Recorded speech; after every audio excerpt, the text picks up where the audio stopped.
Before we dig in, remember, tonight's story is all about bizarre rituals of ancient Egypt, the kind that shaped daily life, sealed power, and blurred lines between magic and religion. If you enjoy this strange and slightly unsettling journey, make sure you're subscribed so you never miss a single midnight trip into the weirdest corners of history.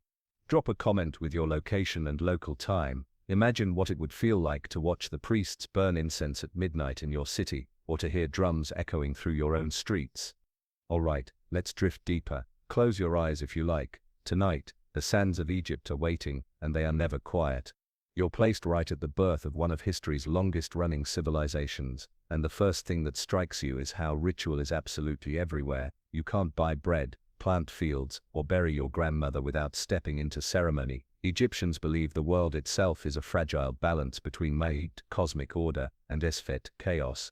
Ritual isn't an optional add-on, it's a survival tactic to keep the sun rising, the river flooding, and the dead staying politely dead. And unlike in your modern life, where you might light a candle for vibes, here every action is coded with divine meaning.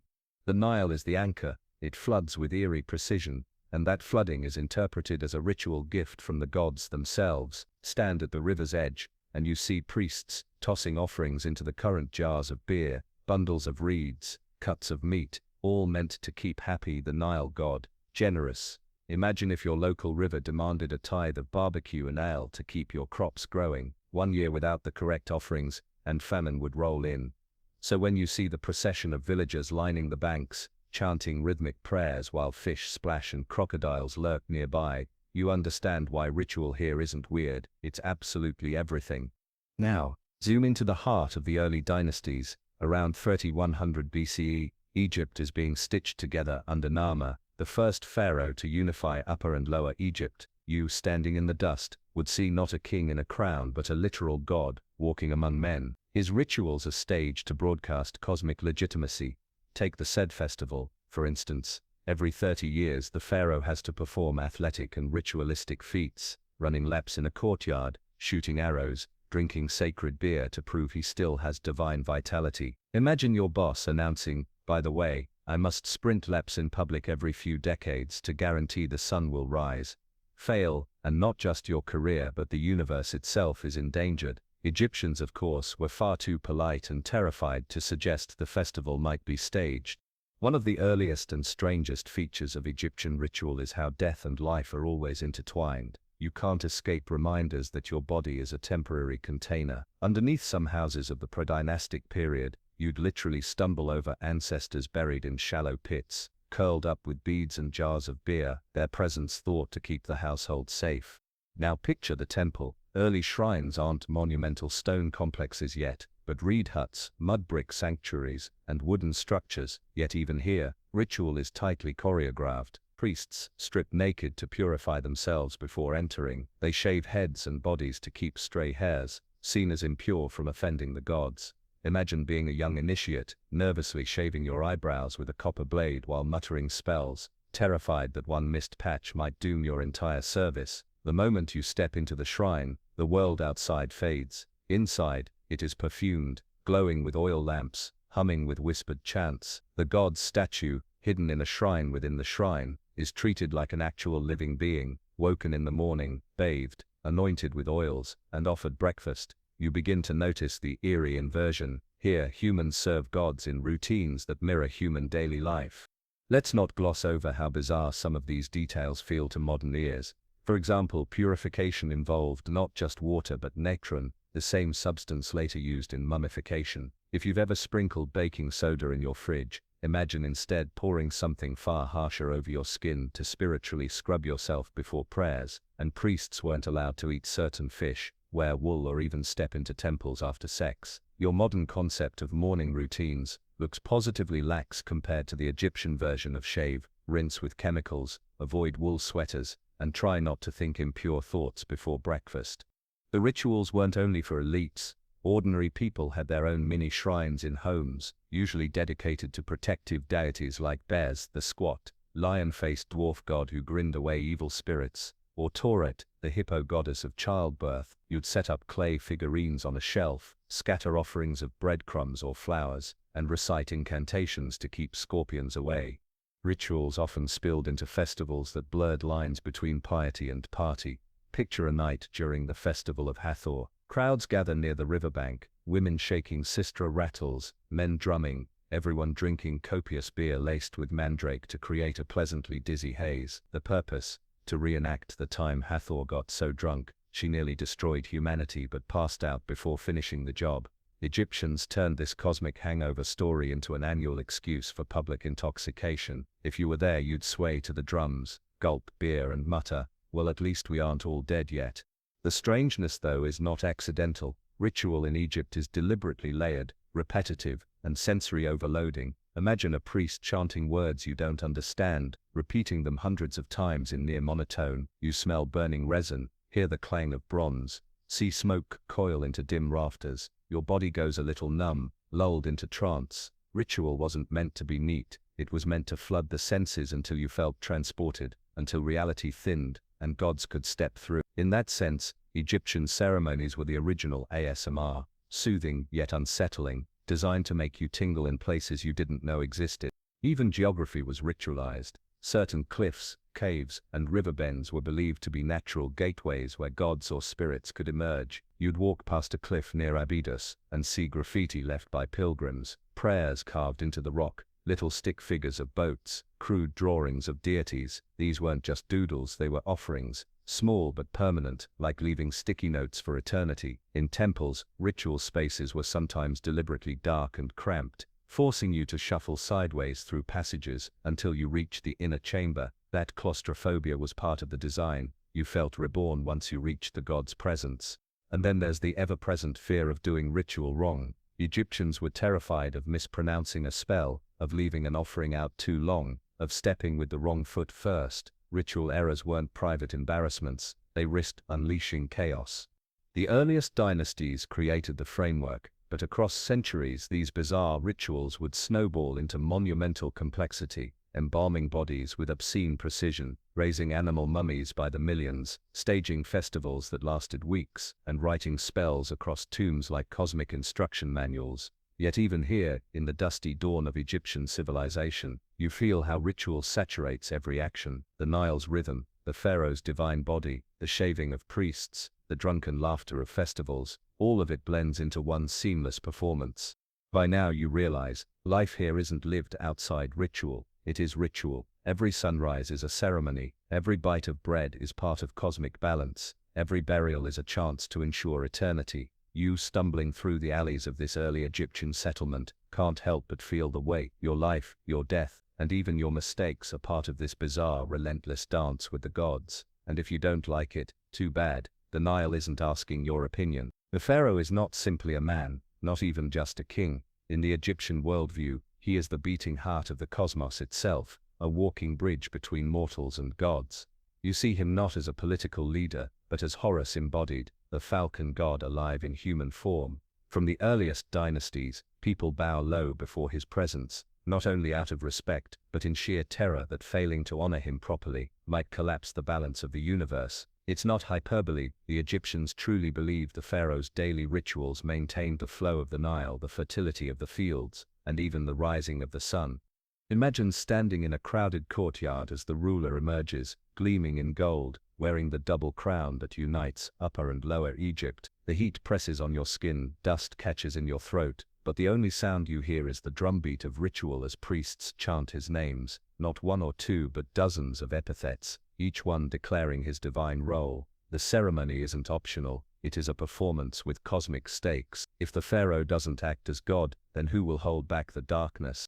Daily rituals for the pharaoh begin at dawn, long before you even rub the sand out of your eyes. At sunrise, he is expected to perform rites alongside priests to greet Ra, the sun god, ensuring the fiery disk rises over the horizon. Think of your own morning routine, brushing teeth, brewing coffee. Now imagine if you believed that forgetting toothpaste might prevent the sun itself from showing up. That's the scale of pressure weighing on him. Of course, the pharaoh is far too important to perform every gesture personally, so priests act on his behalf, but the belief remains, the ruler's soul is directly tethered to the celestial machinery. Now you might chuckle at the idea of a royal track meet, but in context, it was deadly serious. If the ruler couldn't prove his vigor, whispers might begin. Was he still favored by the gods?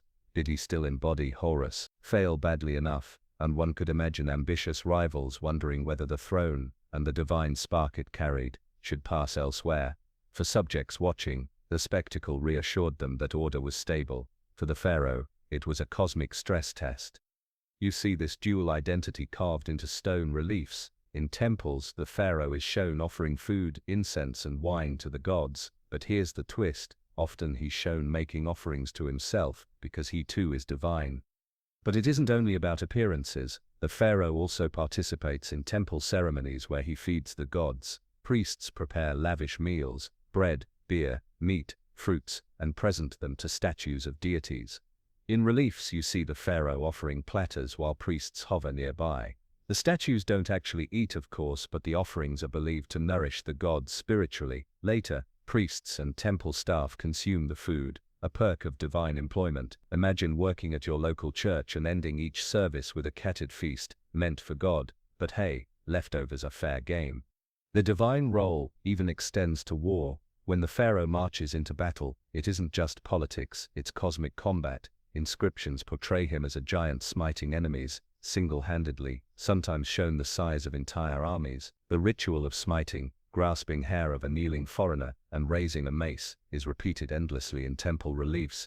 It's not because he literally fought that way, but because the image itself was ritual, stamping chaos under divine order. You as a soldier or bystander would internalize the message. The pharaoh's swing of the mace is not just killing a man, it's slaying disorder itself.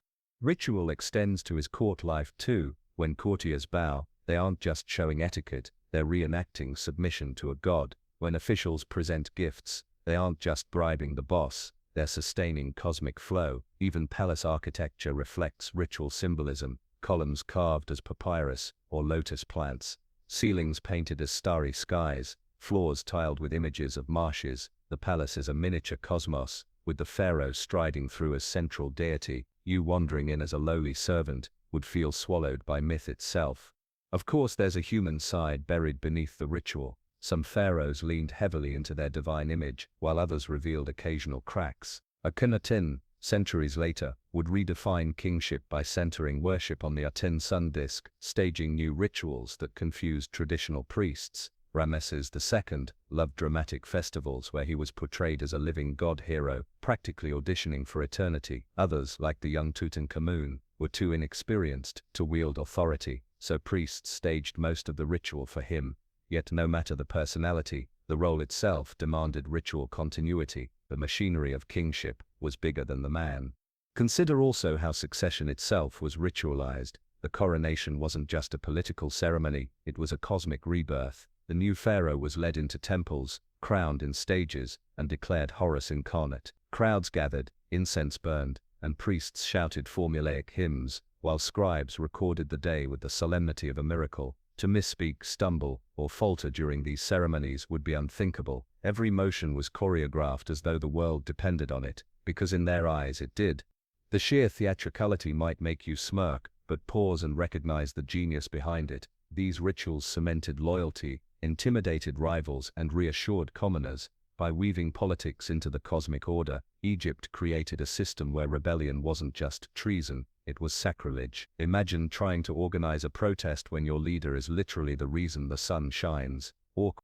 So when you see the pharaoh running sweaty laps in a courtyard, or offering geese to statues, or swinging a ceremonial mace at a line of carved foreigners, don't laugh too hard. He isn't just role-playing, he is holding together heaven and earth with gestures and chants. To his people, and perhaps even to himself, his divine body is the linchpin of existence. One failed ritual, and chaos, both literal and cosmic, might devour them all. You've watched the pharaoh sprint through his ritual laps and felt the incense cling to your skin, but now your attention shifts to a place far stranger, the embalming workshop. Here lies the cornerstone of Egyptian ritual oddities, the one that has captured imaginations for millennia: mummification. If there was ever a ritual that combined meticulous science, gut-churning oddity, and religious obsession, this is it. The Egyptian idea of death was radically different from yours. For them, dying wasn't an ending, it was a messy transition. The soul had multiple parts: Ka, the life force; Ba, the roaming spirit; and Ak, the transfigured immortal self. To survive eternity, these parts needed a physical anchor, and that anchor was the body. No intact body, no afterlife. Imagine believing your eternal Wi-Fi signal would cut out unless your corpse was kept in pristine condition for thousands of years. That's why mummification wasn't optional. It was the most vital ritual you could undergo. Step into the embalming tent, often erected near the Nile's edge. You're hit with the sharp stench of natron, a naturally occurring salt mixture piled in heaps nearby, along with the sticky, almost sickly sweet odor of resin bubbling in cauldrons. First comes the most infamous part, brain removal. You watch as an embalmer slides a hooked instrument up through the nostril and stirs, breaking the brain into chunks. It's messy, unpleasant, and decidedly undignified. The mush is drained out through the nostrils, leaving an empty skull cavity. Next, an incision is made along the left flank. Out come the lungs, liver, stomach, and intestines, each carefully washed and preserved in natron before being placed into canopic jars. These jars aren't just containers, they're guardians, each with a lid shaped like a protective deity: falcon, baboon, jackal, or human. Imagine having your stomach babysat by a divine baboon for eternity. It's grotesque but also comforting if you believe cosmic creatures are watching your guts. The body cavity is rinsed with palm wine, stuffed with packets of natron, and stitched up. The corpse is then buried under mountains of natron salts, absorbing moisture for weeks. Picture the effect, like an ancient industrial-sized desiccant packet, the kind you find in a shoebox, except here it's preserving grammar. Weeks later, the shriveled leathery remains are retrieved and slathered in resins and oils. Sometimes, melted resin is poured directly into the skull, filling the void where the brain once was. The smell is like burnt pine mixed with tar, clinging to your clothes long after you leave. Then comes wrapping. This is not a quick tuck-in. Wrapping is an elaborate ritual itself, taking days or weeks. Strips of linen are layered with amulets tucked between scarabs, eyes of Horus, tiny gold figurines, each one with magical significance. Priests chant spells from the Book of the Dead, ensuring the deceased can breathe, speak, and move in the afterlife. The rhythm of rap, chant, is hypnotic. Fingers are bound separately, toes carefully wrapped, even ears and nose covered. Each motion whispers, "You are being rebuilt, piece by piece, for eternity." At intervals, the embalmers daub resin onto the linen, sealing it like glue. The layers build up until the body becomes a stiff cocoon. A painted mask, often gilded, is placed over the face. For elites, coffins are nested one inside another like Russian dolls. Wood, gilded wood, stone sarcophagus, each inscribed with protective texts. The message is clear: nobody is getting to you without serious effort, mortal or spirit. And here's where the ritual edges into the surreal. In later periods, embalmers sometimes stuffed the body with linen pads to make it look plump and lifelike, or even added false eyes and wigs. They weren't just preserving a corpse, they were sculpting an eternal mannequin. One body examined in modern times had onions placed in its eye sockets, the world's least appealing contact lenses. You can't help but smirk at the practicality. We're out of gems, but onions will do. The ceremony doesn't end in the workshop. The funeral procession itself is ritual theater. The coffin is hauled on a sled through the streets, accompanied by wailing mourners, musicians, and priests swinging incense burners. Professional mourners are hired to sob theatrically, tearing their hair and beating their chests. Imagine a funeral service with Broadway-level performers sobbing in unison. That's how Egyptians staged grief. It wasn't just mourning, it was magic. The louder and more chaotic the grief, the more it secured the deceased's place in the afterlife. At the tomb entrance comes the opening of the mouth ceremony. A priest touches the mummy's face with special tools, adze, spoon, blade, symbolically reopening its senses so it can eat, drink, see, and speak in the next world. Watching it, you feel the eeriness, a corpse, silent and still, being ritually re-equipped with life. The belief is literal. Without this ritual, the dead would stumble in darkness, mute and starving. With it, they thrive forever. Not everyone could afford the deluxe treatment. The poor were often buried in shallow desert graves, their bodies naturally dried by sand and heat. Yet even these humble burials carried ritual gestures, beads, pots, small amulets tucked beside the corpse. Egyptians believed even the humblest deserved a chance at eternity, though naturally, the wealthy got more gilded perks. The afterlife was technically accessible to all, but access to the best packages still depended on your bank account. Some things never change.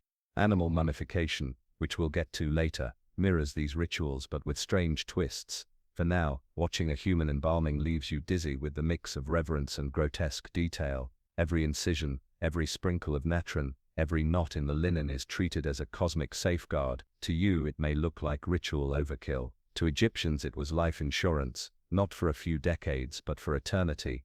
And the whole thing was steeped in secrecy. Embalmers worked in closed tents or special houses of purification, away from public eyes. Their knowledge was passed down like trade secrets, guarded fiercely. If you were allowed to watch, you'd feel the tension in the room, the sense that one slip of the knife, one misplaced amulet, could doom a soul forever. When the final stone is slid over the tomb entrance, when the chants echo into silence and the mourners drift away, the ritual is considered complete. The deceased is no longer a fragile corpse but an eternal being, transformed into an act, radiant and immortal. You walk away under the Egyptian sun, your mind lingering on the odd blend of science, superstition and sacred duty. You realize you've just witnessed not only a funeral but a bizarre, meticulous resurrection. And deep inside, you understand why Egyptians obsessed so much. Their entire cosmos balanced on the idea that death could be cheated, that decay could be reversed, that ritual could build a bridge no rot could collapse. Without these strange, precise and frankly unsettling ceremonies, the whole system, social, religious, even cosmic, would unravel. You've already followed the strange transformation of human bodies into tightly wrapped eternal cocoons, but now your eyes widen at an even more bewildering sight. Rows upon rows of animal mummies, stacked in catacombs, packed so tightly you could walk across them like stepping stones. If you thought the Egyptians were eccentric about their own corpses, wait until you see how they treated cats, ibises, crocodiles and bulls. The logic behind animal mummification starts with Egypt's peculiar religious landscape. Deities weren't abstract forces floating in the clouds, they were embodied in living creatures. Cats carried the essence of Bay-State, ibises channeled Thoth, falcons manifested Horus, crocodiles embodied Sobek, and bulls radiated Apis. To kill, embalm and dedicate these animals wasn't random cruelty, it was creating physical vessels through which gods could receive offerings. You might call them holy ambassadors, though they often ended up wrapped in linen and stacked in dark, humid corridors that reeked of resin and fur.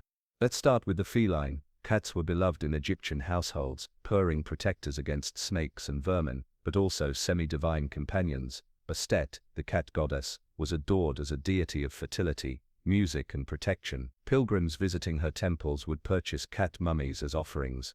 Yes, think of it like the ancient equivalent of buying a candle at a shrine, except the candle is a dead, embalmed kitten wrapped with care. Archaeologists have uncovered cemeteries containing hundreds of thousands of these cat mummies, each carefully bound in patterned linen, some even painted with stylized feline faces. Now if you're a modern pet lover, the practice can feel unsettling. The sheer scale was industrial. Temples raised cats in massive catteries, bred specifically to be sacrificed. Imagine walking into a temple courtyard where dozens of kittens tumble about, knowing most are destined for ritual embalming. Pilgrims bought them, priests killed them, often by breaking their necks or suffocating them, and then embalmers treated the tiny bodies with the same natron and resin techniques used on humans. Some were even placed in miniature coffins. To Egyptians this wasn't cruelty, it was piety. Shift your gaze to ibises, those long-beaked birds with elegant white feathers. Associated with Thoth, the god of wisdom, they were raised by the thousands in temple ponds. Pilgrims, seeking knowledge or divine favor, would purchase ibis mummies, wrapped tightly into conical bundles, and dedicate them in underground galleries. At Saqqara alone, archaeologists estimate there are millions of ibis mummies, a literal library of birds entombed in darkness. Then come crocodiles. Sobek, the crocodile god, embodied strength, fertility, and the Nile's dangerous power. In his honor, Egyptians not only mummified crocodiles but sometimes raised them within temple pools, feeding them choice cuts of meat and adorning them with jewelry. Some crocodiles were embalmed as hatchlings, bundled in linen with amulets tied around their jaws. Others were massive adults, preserved whole and placed in gigantic stone coffins. Enter one of Sobek's temples, and you might find a crocodile mummy, laid out in state, worshippers bowing low before the stiff, reptilian husk. You, trying not to picture a mummified alligator in a church, can't help but marvel at the commitment. The bulls, however, take the prize for grandeur. The Apis bull, sacred to Ptah in Memphis, was treated like royalty during its lifetime, identified by specific markings, a white triangle on its forehead, a scarab-shaped patch under its tongue. The chosen bull lived in luxury, fed the finest foods, and worshipped as a god in flesh. Festivals celebrated it with parades, music and offerings. When it died, the bull was embalmed with staggering care, entombed in massive sarcophagi weighing dozens of tons, and laid to rest in the Sapien, a labyrinthine underground necropolis. Imagine descending into pitch-dark chambers and finding colossal granite coffins, each big enough to house a bus, all meant for single animals. The sheer absurdity paired with awe leaves you dizzy. Other animals joined the mummification parade: baboons, rams, dogs, even fish, each species linked to a deity, each offered as a way for mortals to connect with the divine. The volume is staggering. At some sites, archaeologists estimate that millions upon millions of animals were embalmed over centuries. Temples became ritual slaughterhouses and embalming factories, with priests and workers processing creatures non-stop. It's industrial religion at its most surreal, half sanctuary, half assembly line. And yet Egyptians imbued tenderness into the practice. Some mummies were intricately decorated, linen wrappings folded into geometric patterns or painted with bright pigments. Others had gilded masks, like miniature pharaohs, transforming cats or falcons into regal beings. The attention to detail suggests love as much as devotion. You picture a priest carefully painting whiskers onto a cat's wrappings, humming a hymn, and realize that, bizarre as it is, it's also deeply human. But not all animal mummies were genuine. Archaeologists discovered that some bundles were fakes, linen wrappings stuffed with feathers, bones, or even just mud. Whether this was fraud or a symbolic gesture remains debated. The rituals didn't end at embalming. Festivals often paraded sacred animals before crowds. The Ipious bull strode through streets, decked in garlands, worshippers throwing flowers in its path. Cats and crocodiles were honored with hymns, their mummies carried in processions, incense thick in the air. At times worshippers kissed the ground before animal statues, begging for fertility, health, or protection. You, standing in the throng, hear the roar of the crowd, and realize animals here are not pets, not livestock, but cosmic portals. Still, practical consequences lurked. Raising, sacrificing, and embalming animals at such scale required resources. Farms dedicated to sacred species, workshops producing endless rolls of linen, and entire priestly staffs devoted to managing the process. It was an economic engine as much as religious fervor. For commoners, buying an animal mummy was a way to participate in cosmic maintenance, a small gesture that tied them to eternity. For temples, it was also a business model. Devotion and commerce blended seamlessly, even if it meant creating underground catacombs that smell like an eternal pet store. By now you've seen how Egyptians blurred the line between divine reverence and ritual eccentricity. To them, animals embodied gods and deserved elaborate rituals. To you, the sight of a crocodile wrapped in linen or millions of bird bundles stacked like cordwood may feel macabre, absurd, even grotesque. And yet, through their eyes, it was logical. If cats purr with divine energy, if bulls thunder with cosmic strength, if abysses speak wisdom through their beaks, then embalming them wasn't weird, it was necessary. As you leave the shadowy catacombs, the image lingers, endless bundles of fur and feathers, resin-soaked linen glowing faintly in torchlight. You realize that in Egypt, not just humans but the entire animal kingdom was swept into the bizarre choreography of ritual. Eternity wasn't a human privilege, it was a crowded ark, stuffed with cats, crocodiles, bulls, and birds, all preserved for the strange eternal party on the other side. You've seen embalming tents filled with metron dust, and you've tiptoed through catacombs packed with millions of animals, but now you're about to witness one of the eeriest Egyptian ceremonies, the opening of the mouth ritual. Imagine a funeral rite that doesn't just honor the dead but literally reanimates them, or at least, that's what everyone believed. The idea was simple in concept, terrifying in implication. Death, to the Egyptians, was a problem of function. Once dead, the body couldn't see, speak, eat or breathe. Without those abilities, the deceased would stagger helplessly in the afterlife, unable to enjoy offerings or interact with the gods. The solution, a ritual to reopen all those senses, to give the corpse or statue a second shot at living. It's both poetic and bizarre. The dead body has to be treated like a broken appliance, and the priests are the ancient repairmen plugging the senses back in. Picture the scene: the body has been wrapped and sealed, or perhaps a statue of the deceased stands in its place. Priests gather around in full ceremonial garb, leopard skins draped over linen, shaved heads gleaming under the sun. The air is heavy with frankincense, smoke coiling upward as if carrying prayers to the heavens. Drums thud softly, sistrums rattle, and the wailing of hired mourners fills the background. At the center, a priest approaches with ritual tools in hand, each shaped like miniature blades, spoons, or adzes. The most important is the pesesh kef, a tool shaped like a fish's tail, originally used in childbirth ceremonies to cut the umbilical cord. Its symbolism here is uncanny. Just as a baby's cord is cut to begin life, the dead's mouth is cut open to begin life again. The priest touches it to the lips of the mummy, or statue, murmuring spells. Your mouth is opened by your mouth is opened by Horus, that you may speak to the gods. The corpse, stiff and silent, becomes ritually reanimated in the minds of all present.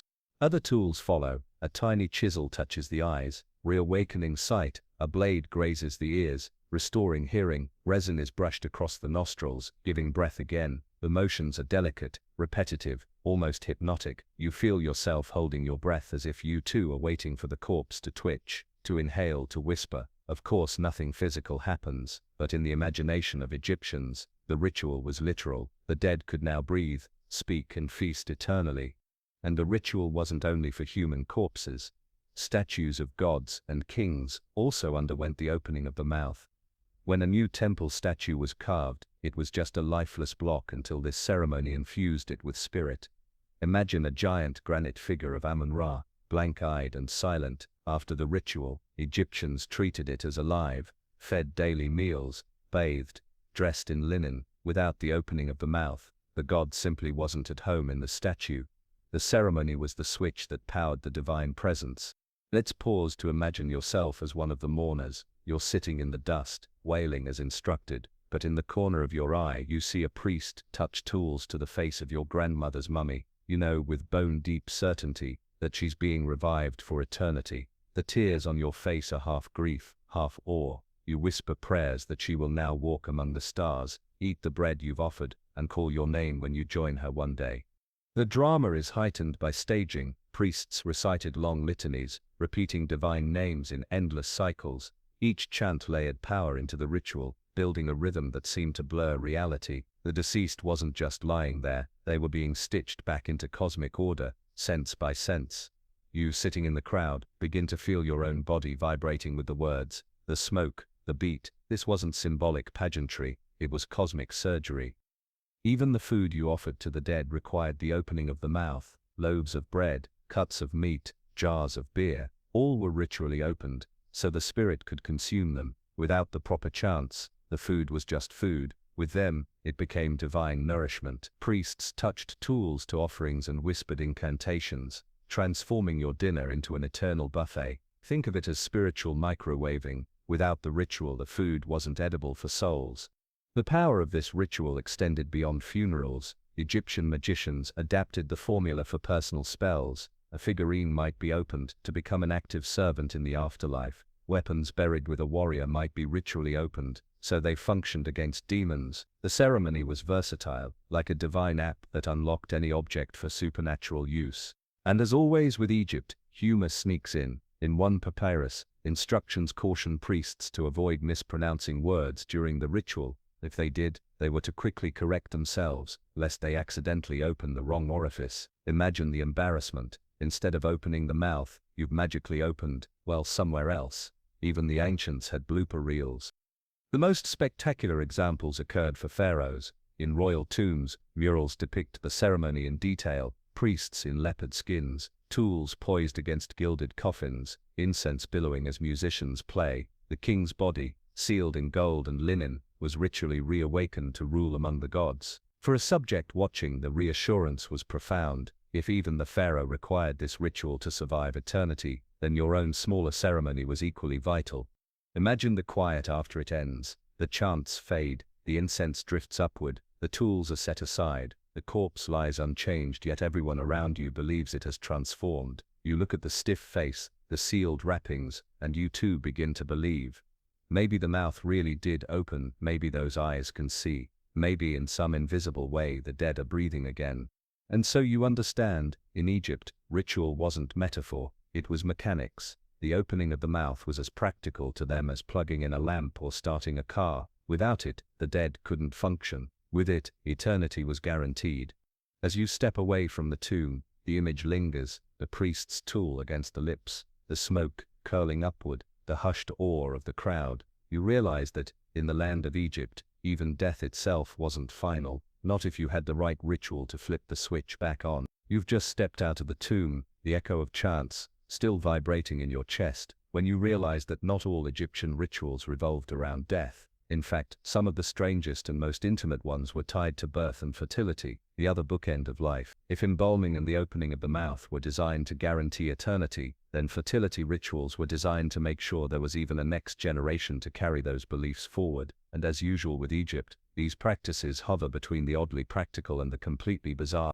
Picture a young couple in a mud brick home along the Nile, around 1500 BCE. The woman is pregnant, and her mother fusses around, muttering spells under her breath, while placing protective amulets on the doorway. Every creak of the wooden door and every hiss of a passing snake carries a sense of danger. To be born in Egypt was a perilous event. Infant mortality was high, and women's lives were at constant risk in childbirth. Rituals weren't decoration, they were desperate tools of survival, soaked in magical thinking.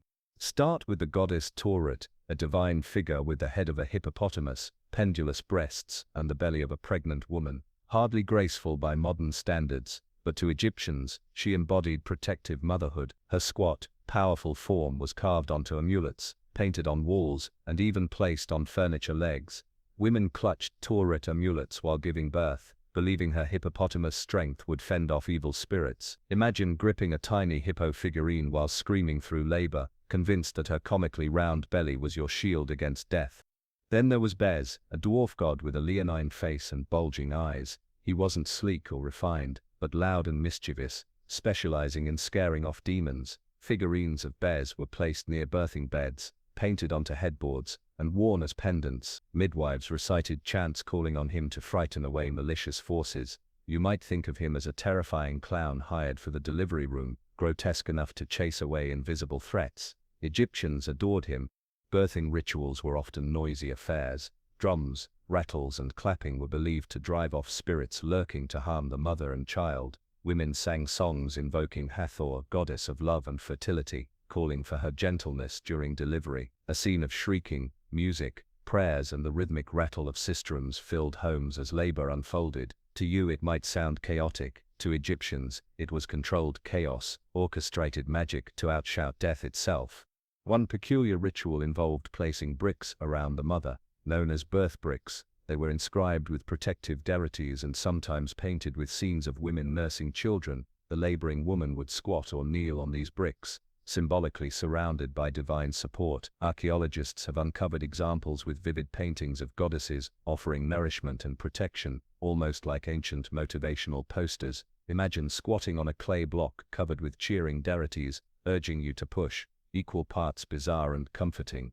Spells for conception could be even stranger. Infertile couples sought remedies from priests who mixed magical and medical advice. Some prescriptions included fumigating the womb with incense, applying honey mixed with crocodile dung, yes really, or wearing amulets shaped like fertility symbols. Crocodile dung, in particular, shows up disturbingly often, perhaps because the crocodile's fertility and power were admired. You, holding a jar of honey and dung paste, would hesitate, but desperate couples followed through. Survival of family lines demanded it.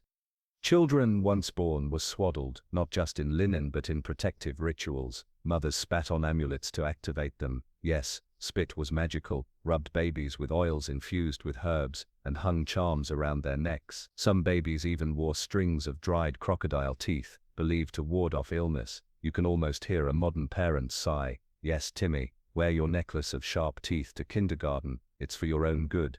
Milk itself was seen as divine. Wet nurses were honored, and milk was offered in rituals to Hathor, who was imagined as the cow of heaven. Amulets, shaped like udders, not the most elegant jewelry choice, were worn for protection. The symbolism was blunt. Milk equaled life, so anything associated with it became sacred. Fertility wasn't only a women's concern. Men also turned to rituals to ensure potency. Some spells prescribed wearing amulets shaped like phalluses. Others involved drinking concoctions of herbs, honey, and animal parts. Priests sometimes prescribed absurd solutions. Take a crocodile's tail, grind it with beer and drink. You, gagging over the cup, would wonder whether the gods really appreciated the effort. Festivals also tied into fertility. The annual flooding of the Nile was celebrated as an act of cosmic fertility, the river inseminating the land with life-giving silt. Ritual songs described the Nile as a father and the earth as a mother. At temples, priests enacted symbolic unions of gods, sometimes with explicit imagery carved into walls. For the people watching, this wasn't pornography, it was agriculture explained through divine ritual. If the gods were fertile, the land would be fertile. One of the strangest fertility charms involved onions. Egyptians valued them not only for food, but for their layered symbolism, each layer like a cycle of life. Women wore onion necklaces to encourage conception, while men rubbed onion juice on their genitals to increase potency. You might laugh, but in an age without fertility clinics, an onion was as good a ritual tool as any. And childbirth didn't end the need for ritual. Infants were constantly threatened by disease, evil spirits, and the ever-present risk of sudden death. Protective spells were recited nightly, charms placed under pillows, and mothers painted protective figures on walls. Sometimes babies were passed over small fires to burn away invisible demons, their cries echoing in the night as smoke curled upward. To a modern observer it would look like a chaotic mash of superstition and medicine. To Egyptians it was life-saving magic. Even miscarriages and stillbirths were folded into ritual. Tiny coffins have been discovered for unborn children, carefully mummified and buried with amulets. To Egyptians, even a lost child deserved eternal protection. The rituals ensured the soul would still find a place in the afterlife. As you stand in that small mud brick room watching women chant, priests mutter, and amulets clatter, you feel overwhelmed by the layers of belief. Every sound, smell and gesture is part of the defense against the chaos of death. Birth, like death, was never private. It was a cosmic event, overseen by gods, guarded by charms, accompanied by ritual noise.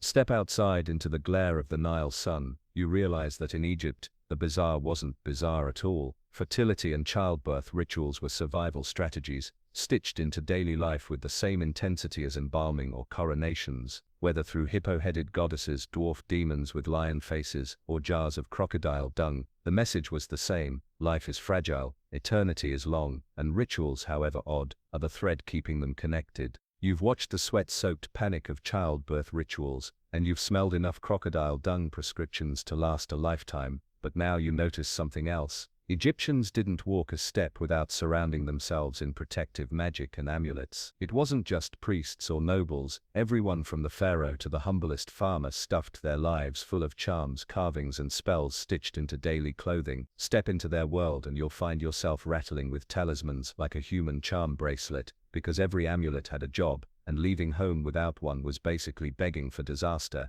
Start with the most iconic, the scarab beetle. At first glance, it's a humble dung beetle rolling balls of, well, dung across the sand. Not the most glamorous mascot, but Egyptians saw cosmic symbolism. The beetle rolling its sphere mirrored the sun god Ra, pushing the solar disk across the sky. Suddenly, a bug became divine. Scarab amulets were carved from stone, glazed in blue-green faience, and inscribed with protective spells. People wore them as rings, hung them from necklaces, and even tucked them into mummy wrappings over the heart. Some were so tiny they could be mistaken for beads, while others were massive, engraved with entire texts. Imagine unbuttoning your shirt at bedtime and scattering 30 beetle charms across the floor. To Egyptians, that was just safe sleeping practice. Then there's the Eye of Horus, also called the Wedjat. Shaped like a stylized human eye with falcon markings, it symbolized healing and protection.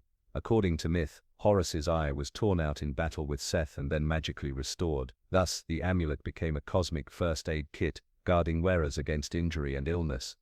Sailors painted it on ships, workers tattooed it on arms, mothers sewed it into children's clothes. If you stubbed your toe in Egypt, you could blame forgetting your Eye of Horus charm. The imagery was everywhere, so much so that you start to feel watched by design. Knots, too, had power. The Tayat knot, also called the Knot of Isis, resembled a knotted cloth with tails hanging down. It represented the blood of Isis, goddess of magic, and was linked with protection and resurrection. Priests dipped Tayat amulets in red dye, and placed them around necks of the dead to safeguard them in the underworld. Living Egyptians wore them as jewelry, believing the goddess's knot tied them directly to her protection. Picture your shoelaces, but divine, and if they came untied you'd immediately panic. Not all amulets were elegant. Some were bluntly anatomical. Phallic amulets were popular, especially for men anxious about potency or protection against the evil eye. These charms dangled from belts, rattled in processions, or were carved onto walls. Children wore them too, not for fertility but for general protection, as if waving a carved stone phallus at demons was the ultimate security system. To you it might look like bawdy humor, to Egyptians it was serious business. Women leaned heavily on fertility amulets. Small ivory wands carved with protective deities were used in childbirth, drawn across the mother's belly as midwives chanted spells. These wands were inscribed with figures of Tauret, bears, lions, snakes and knives, a cosmic gang of guardians etched into bone. When the mother screamed, the wand was waved to slash at invisible demons. Think of it as the original magical lightsaber, but carved from hippo ivory. Children were swaddled not only in linen but in charms. Tiny amulets of hedgehogs, frogs or fish were strung around their necks. Frogs symbolized fertility and rebirth, hedgehogs resilience. Even mundane objects like shells were turned into talismans, polished and pierced for necklaces. You can almost hear Egyptian parents. Don't forget your frog amulet, sweetie, or you'll catch a demon. The dead were packed with amulets too. Mummy wrappings contained dozens, sometimes hundreds, each tucked into precise places. Scarabs over the heart, Tayet knots at the throat, Eye of Horus on the forehead, jed pillars along the spine. The jed, symbolizing stability, was placed near the backbone to give eternal strength. Amulets were so vital that embalmers kept careful lists, ensuring no body went under-equipped. Imagine the checklist: scarab, check; Eye of Horus, check; phallus, check. Okay, ship him off to eternity. Amulets weren't always worn, they were painted, tattooed, and carved into furniture. Beds had legs carved like lions to ward off night demons. Cosmetics containers were shaped like protective gods. Even spoons for makeup were carved with fish or ducks. Symbols of fertility, every object in daily life carried a protective edge, as though Egyptians couldn't stand the idea of a naked, unguarded surface. Magicians, or Heka practitioners, made custom amulets for clients. They inscribed spells on papyrus, folded the sheets into tiny packets, and tied them with string to be worn around the neck. Some were elaborate, entire medical prescriptions written out and worn like cosmic sticky notes. Others were simple, a single divine name scribbled quickly, like a magical post-it reminding demons to keep away. Even houses were fortified with protective symbols, eyes painted on doorways, images of Bes or Tauret carved into lintels, jars of natron buried at thresholds. Entering a home was like crossing a minefield of protective wards.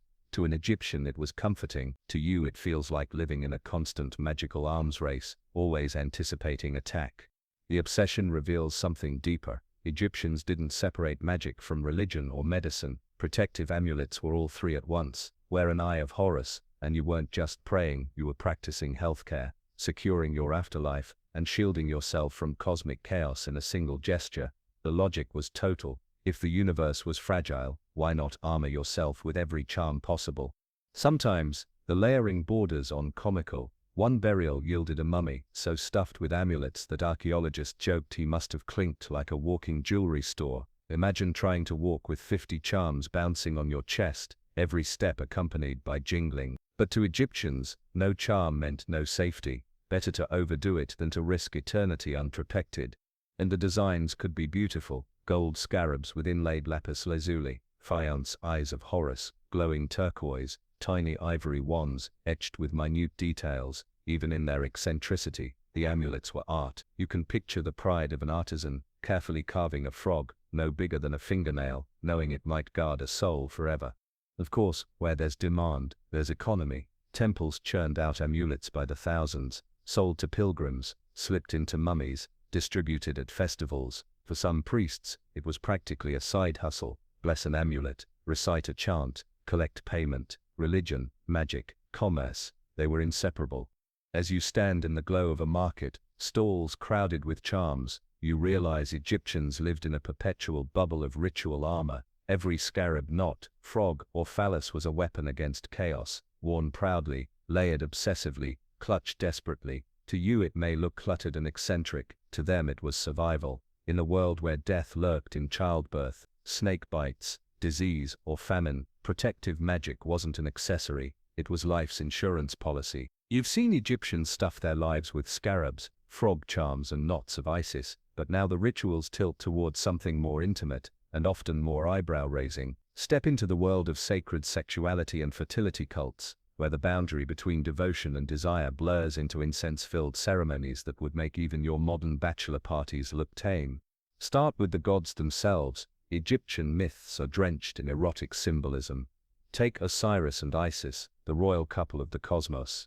Osiris is murdered, hacked into pieces by his jealous brother Seth, and his body scattered across Egypt. Isis, frantic and determined, gathers the fragments and reassembles him.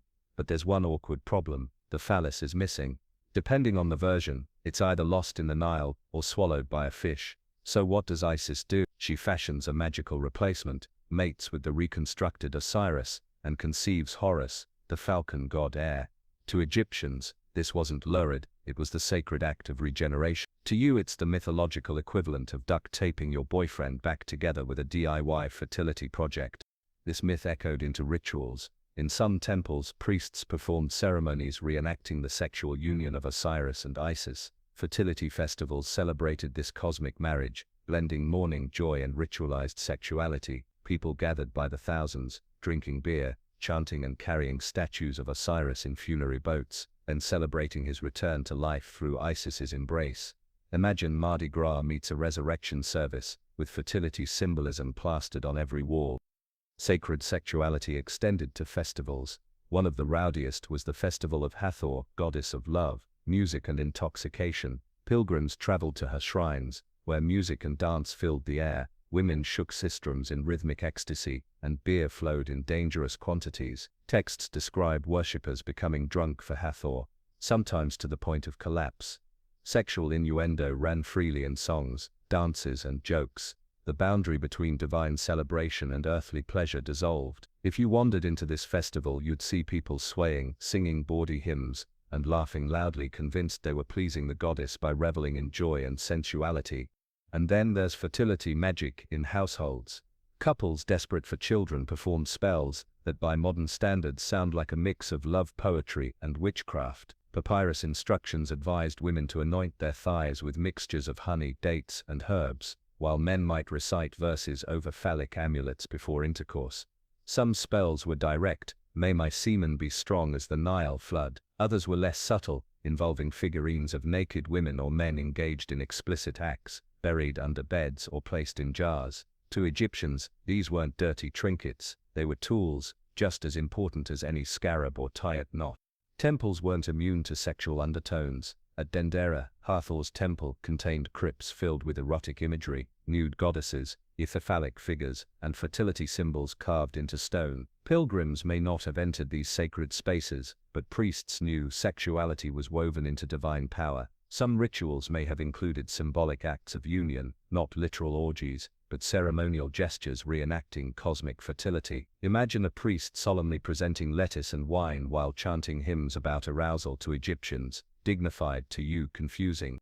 One of the strangest fertility rites involved self-pleasure as offering. In myth, the creator god, Etum, brought the world into being by masturbating, spilling his seed into the void, to generate the first deities. Temples reenacted this act symbolically. Priests poured libations of water or milk as substitutes for divine seed, sprinkling altars and fields to ensure fertility. In one particularly odd ritual, pharaohs were expected to ceremonially ejaculate into the Nile, giving the river the same regenerative power. Imagine the king on a balcony, surrounded by solemn priests, performing what looks like a very private act, but for the public good. You may cringe. Egyptians saw cosmic renewal. Sacred prostitution, in the strict sense, is debated, but there is evidence of ritualized sexuality linked to fertility cults. Some temples employed priestesses of Hathor or Isis, who performed dances, music, and possibly sexual rites. These women embodied the goddess's sensual power, their presence itself a ritual channel. Visitors seeking fertility or healing might present offerings and receive blessings through songs laced with erotic imagery. Whether physical intimacy was ever part of it remains contested, but the suggestion was always there. Dream incubation also had erotic edges. Pilgrims slept in sanctuaries, hoping to receive visions from gods, sometimes of a sexual nature. A dream of union with a deity was seen as empowerment, a blessing of fertility. To you it might sound like divine fan fiction, to them it was sacred truth.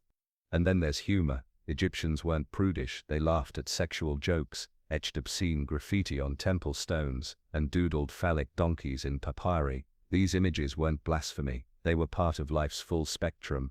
Even in sacred contexts, sexuality wasn't hidden, it was divine energy, raw and necessary, fueling crops, families and cosmic cycles.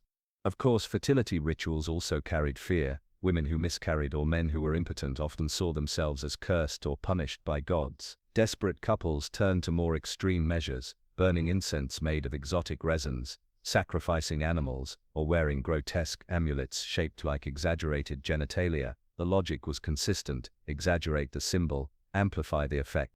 As you watch Egyptians parade lettuce to Min, pour beer for Hathor, or whisper over honey-soaked charms, you realize their sexuality wasn't just indulgence, it was ritualized survival. In a land where the Nile's flood determined life or famine, where infant mortality loomed over every household, fertility wasn't optional, it was sacred duty, celebrated with laughter, song, dance, and the occasional bewildering statue.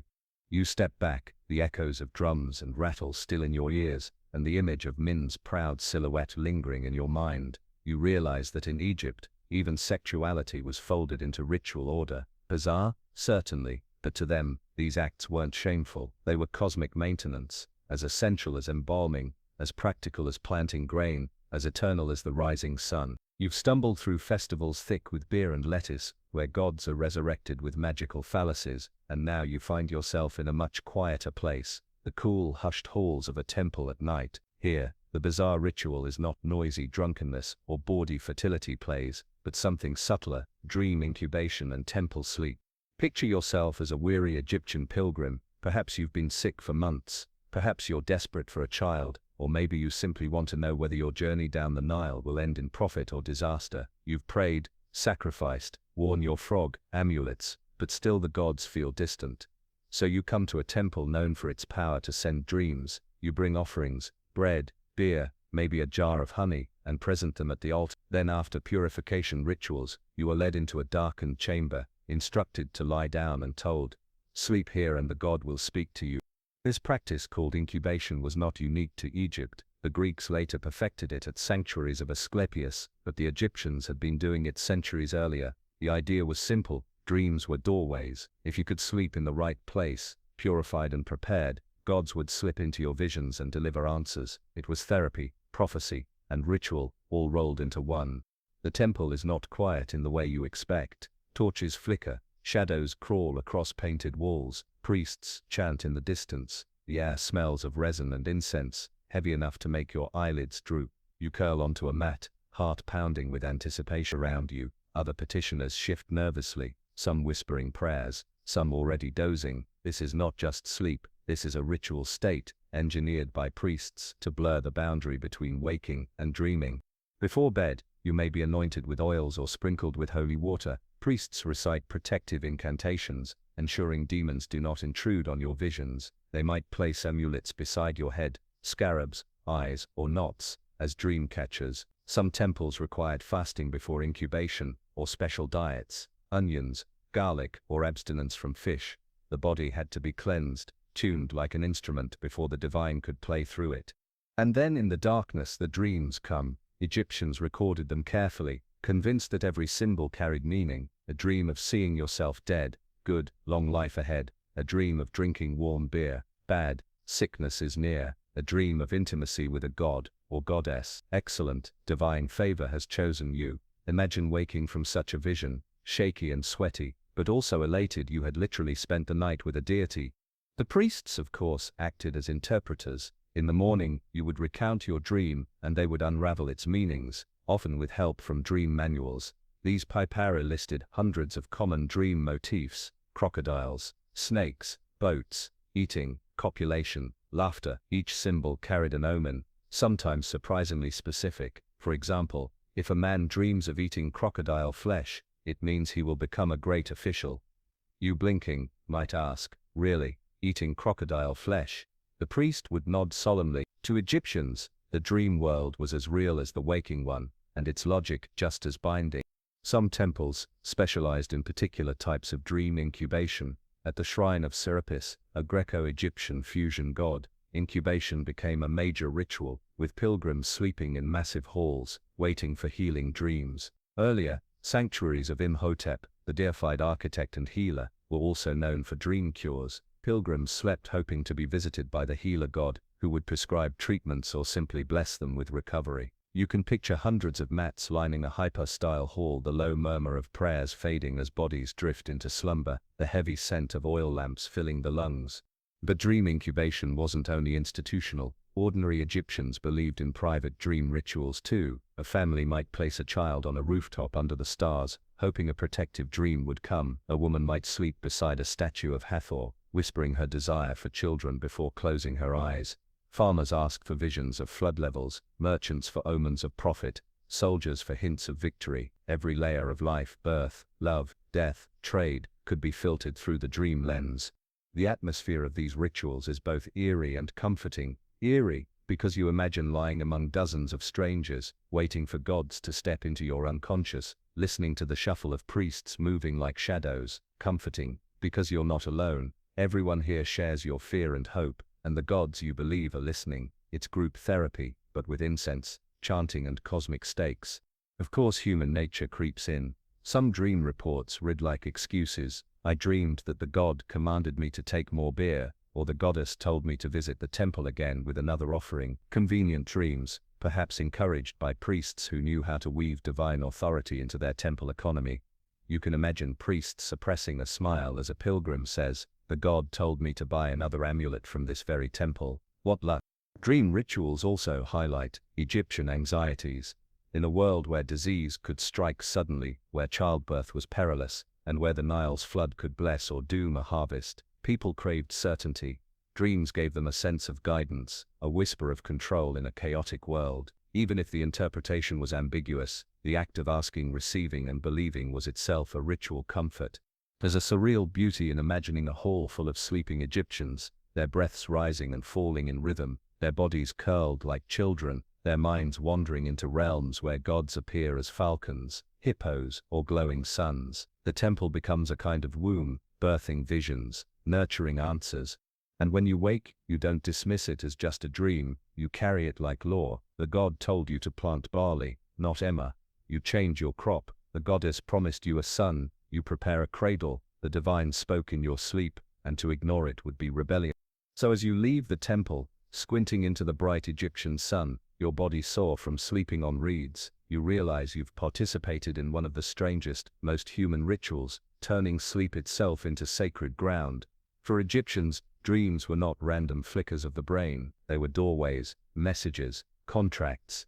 And the bizarre part isn't that they believed it, the bizarre part is how completely they built rituals to make sure the gods would always find them in the dark. You've lain on the reed mats of dream temples, drifting into sacred sleep, but by morning the priests are ready for another service, oracle rituals and divination. If dreams gave Egyptians messages by night, oracles gave them answers by day, public, dramatic, and sometimes unnervingly theatrical.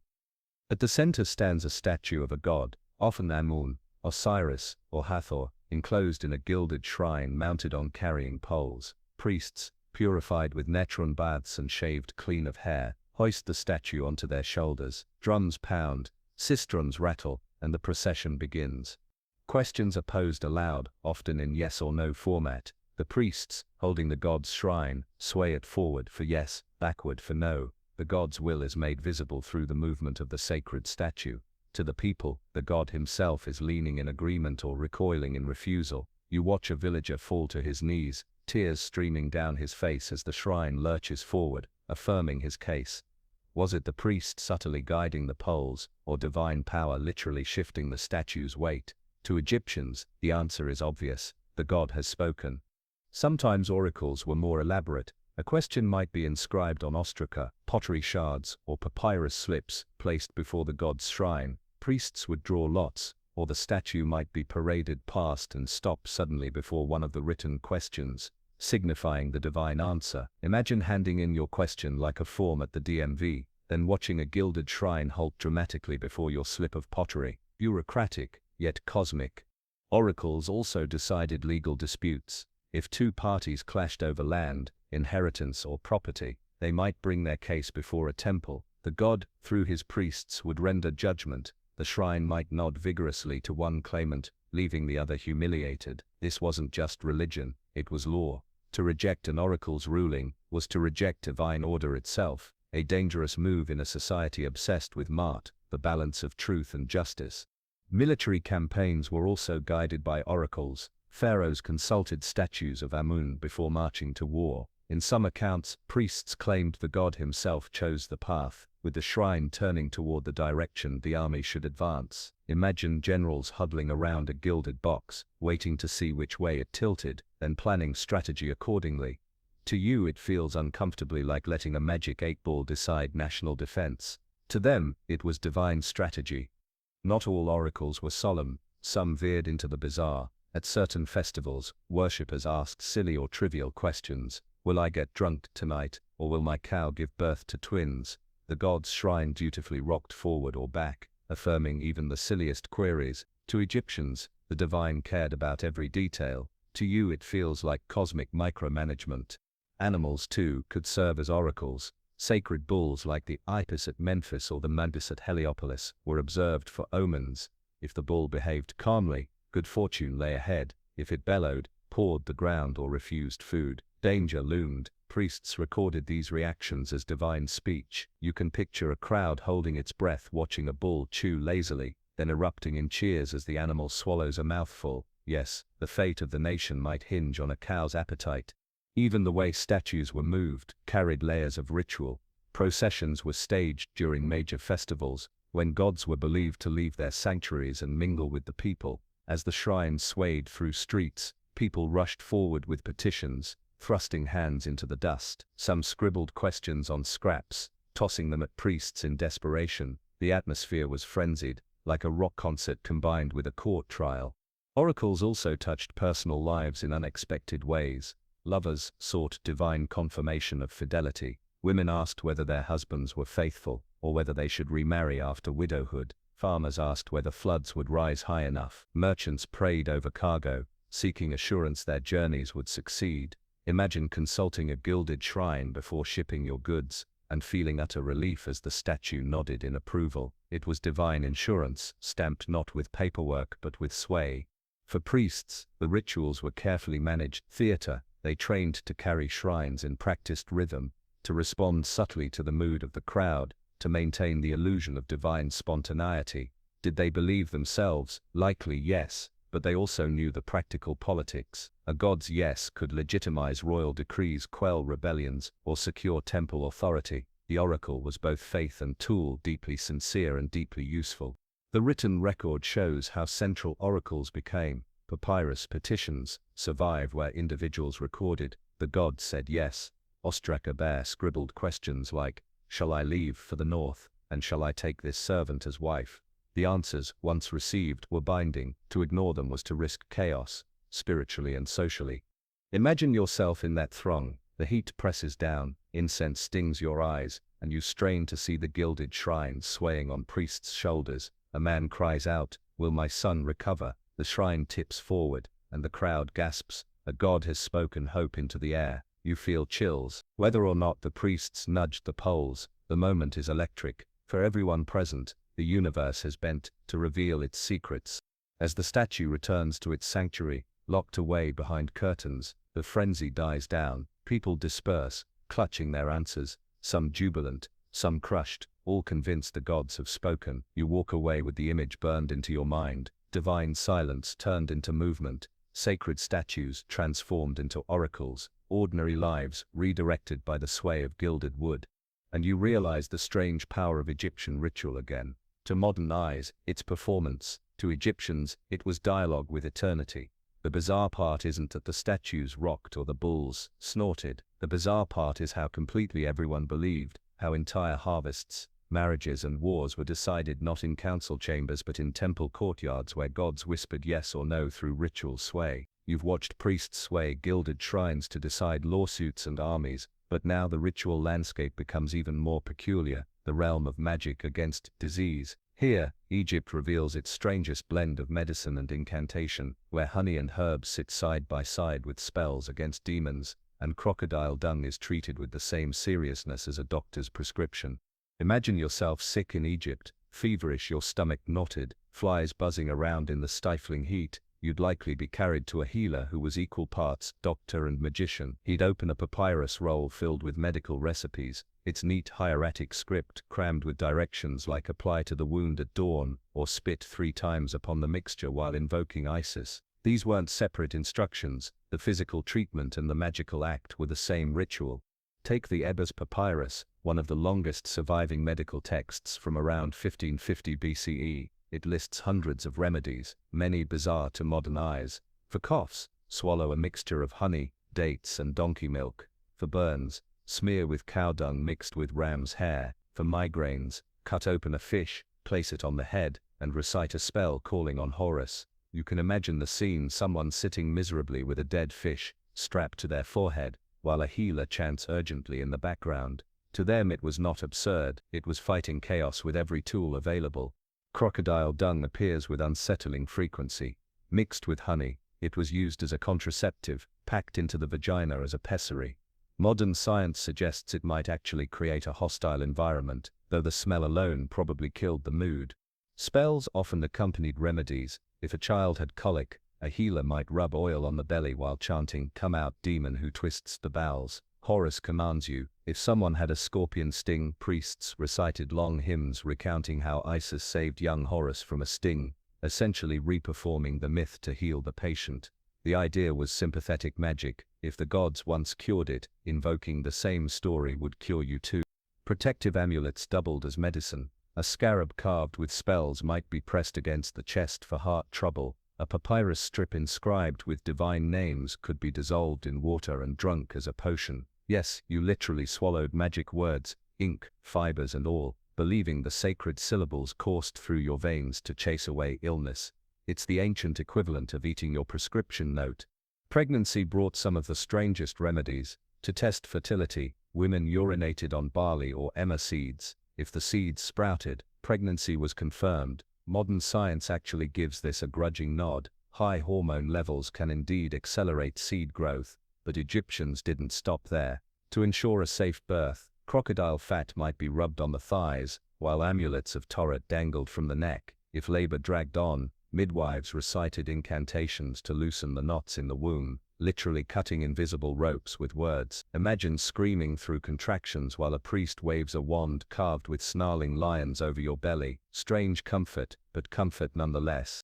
Children were especially vulnerable, and magic swarmed around them. Babies were rubbed with oil infused with garlic, onions, and honey to ward off fevers. Amulets, shaped like hedgehogs or fish, were hung around their necks to repel demons. Mothers spit protective words over their children, the saliva believed to activate the spell. If an infant fell sick, priests sometimes made wax figurines of demons, stabbed them with reeds, and buried them in the sand, a literal ritual of pinning the illness down. You recognize the eerie ancestor of a voodoo doll. Some treatments bordered on the grotesque. For toothaches, grind mouse bones into a paste and apply. For baldness, smear a mixture of hippo fat, crocodile fat, and tomcat fat onto your scalp. For blindness, place the warm liver of a freshly killed turtle over the eye. Each recipe accompanied by spells, sometimes comically blunt. Let the blindness depart as the sun rises. To Egyptians it was rational, to you it's a nightmare pharmacy. But Egyptian healing wasn't only gross. Some remedies were genuinely effective. Honey, often used in ointments, has antibacterial properties. Willow bark, used for pain, contains salicin, a precursor to aspirin. Natron cleaned wounds, reducing infection. The mix of practical and magical created a surprisingly resilient medical tradition. Ritual wasn't a substitute for treatment, it was the treatment. Temples functioned as hospitals. At the sanctuary of Imhotep, deified as a god of healing, pilgrims left offerings and slept in incubation chambers, hoping for curative dreams. Priests interpreted visions, prescribed remedies, and performed rituals. A dream of drinking cool water might lead to a prescription of herbal infusions. A dream of Hathor embracing you signified recovery. It was bedside care infused with divine theater.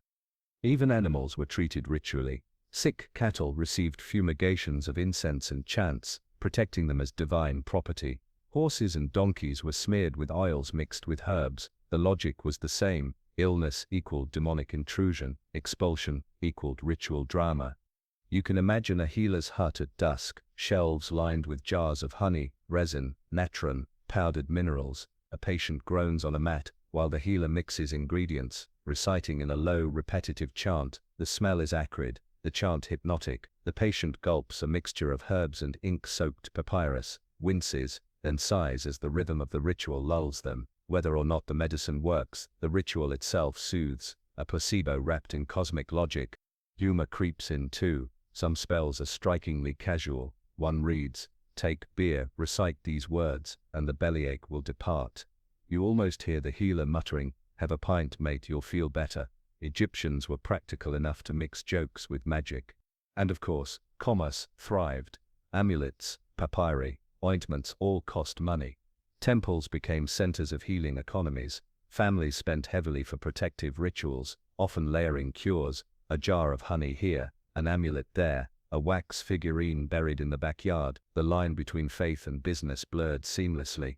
As you step back from the healer's hut, the night air cool on your skin, you realize that in Egypt, medicine was never just medicine. It was ritual theater, a war against invisible enemies fought with dung, honey, spells, and amulets. The bizarre isn't that they mixed crocodile fat with hippo fat for boldness. The bizarre is that it made perfect sense, because in their world, healing meant not just fixing the body, but restoring cosmic balance. You've seen healers smear crocodile dung on wounds, and priests whisper over honey and hippo fat, but now you step into the very heart of ritual life in Egypt, the daily temple offerings. Here the bizarre isn't found in one grotesque recipe or odd amulet, but in the sheer relentlessness of routine. Day after day, year after year, priests repeated the same ceremonies, feeding gods who never physically ate, dressing statues who never moved, and whispering hymns to ears of stone.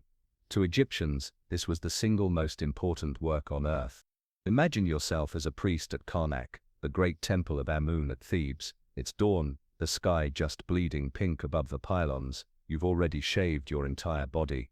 Eyebrows, head, even the tiny hairs on arms and legs, because hair was considered impure. You've bathed in cold water 4 times during the night. You've abstained from sex, from certain foods, and from idle talk. The god you're about to serve demands absolute purity, and every slip, a stray hair, a distracted thought, risks cosmic offense. The doors of the sanctuary creak open. The innermost chamber is dark, silent, and perfumed with lingering incense. Here, hidden away from ordinary eyes, stands the statue of the god, often small in size but draped in gold and gems, placed inside a shrine within a shrine. To you the statue might look like art. To Egyptians, it was a living deity, as real as the pharaoh himself. The god resided in it, accepted offerings through it, and demanded the universe from it. Without your ritual care, the cosmos itself could unravel. The service begins by awakening the god. You and other priests chant hymns as the shrine doors swing wide. Awake, great one, see the world you sustain. The statue, still and silent, is greeted as though it has just yawned from slumber. You wave incense before it, the smoke curling like dream shadows, coaxing the god back into awareness. Next, purification. You wash the statue with water from sacred lakes, dry it with linen cloths, and anoint it with scented oils. The smells are heavy: frankincense, myrrh, cedar, lotus. Each oil corresponds to cosmic qualities: joy, protection, rebirth.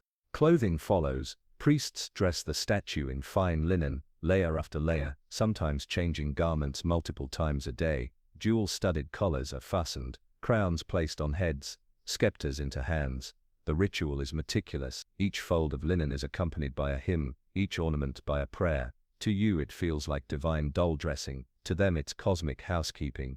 Then comes the meal. Platters of food are brought in: roasted meats, fresh bread, vegetables, fruit, jars of beer, pitchers of wine. The offerings are laid before the statue, accompanied by chants like "Receive, O Lord, these loaves, these fowl, this beer." The god doesn't lift a finger, but the food is believed to be consumed spiritually. After a time, the offerings are removed and redistributed, often to priests and temple staff. It's not lost on you that serving the gods conveniently doubles as feeding the clergy. The phrase "divine leftovers" takes on a whole new meaning.